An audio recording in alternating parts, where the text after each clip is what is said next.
Zenon 3, or Z3 as the kids call it. No, I was not a kid when this came out, and I still know no kid ever called it this. Is the final and by far the worst in the epic Zenon trilogy. The first film was cheesy but creative and made use with what it had. The second film was a serious downgrade but definitely tried to keep the spirit of the first. The third just doesn't seem like it gives a shit. At all. You can feel every moment what an obvious cash-in this is. Not that the first one wasn't trying to do that either, but it was trying to tell a story first. This feels like it wants to just follow studio notes and then tell a story. If there's time. Zenon is staying with her aunt and uncle trying to pass a driving exam so that she can enter a competition to the moon. Yep, it's one of those common space driving mountain climbing competitions that, as far as I know, doesn't really have a prize of much worth. And seeing how she can't parallel park yet can somehow win this competition shows that she's clearly ready. But she can't do this without a cute little kid sidekick, and her obvious ploy for a spin-off Zenon movie that never happened. This is her little cousin, adopted by the aunt and uncle, and of course, happens to be obsessed with her, dresses like her, talks like her, and, much like this movie, is entirely pointless. Yeah, you could cut her out from this flick and you wouldn't miss a thing. It's like looking at Dr. Evil and Mini-Me, it's just weird and unpleasant. But something seems to be up as some sort of weird silver dust seems to be sabotaging the other players, forcing her in the lead. She, of course, has no problem with this and is enjoying her lead. When her friends finally call her out on what a douche she's been, she just shrugs, But things might get complicated when this handsome boy she has a crush on is protesting anyone going to the moon because... I don't really know. If they explained it, they didn't explain it very well or clearly. But soon Zenon doesn't want any people on the moon either because the moon spirit, yes, I'm not even kidding, is the one who's been using the silver dust to get in contact with her because she feels she's the only one who can tell them to leave the moon because she just doesn't like them. Oh, and she's not some formless being or some elegant looking ghost. No, she's just a goth girl.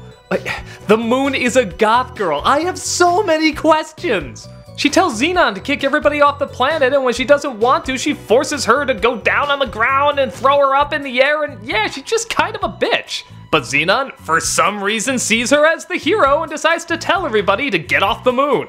But first she has to win her friends back by apologizing. Oh wait, they forgive her, without her having to do a damn thing. If you think that's not enough to show how little this movie cares, remember that rock star from the other movies? He's in this again, except played by a totally different actor, and what a shock, he's entirely pointless. I think he brings a car that can help transport them, that's it. I remember the movie felt so long in getting itself going that when I checked how long it was, I found I was only 10 minutes until the end. Yeah, it was so not interesting that I assumed the real story hadn't gotten started yet, and by God, we're actually near the end. I cared so little because it feels like the movie cared so little. Everything feels like it's there because producers just looked at some charts, saw what was popular, and threw it into this movie. Remember how in the last one she discovered aliens? Friggin' aliens? Where did they go? As bad as the second one got, it at least felt like something was on the line. Something major was going on. It just wasn't being done very well. In this one, what do I care if they leave the moon? It's just one little pain in the ass that's yelling and screaming, and you know what? Screw her. I want to live on the moon. The other two Zenon movies seemed about exploring possibilities, space travel, all that stuff. This is like, hey, you want to see this cool idea? Neither do I. Bye. Why does this moon spirit even need Zenon? She's constantly grabbing people, throwing them up in the air. She can take form whenever she wants. There's this one scene where the guy's like, well, if this moon spirit is real, you better show us some proof. And sure enough, she shows up and starts flinging people around. Why couldn't you do that before? Why couldn't you talk to these people before?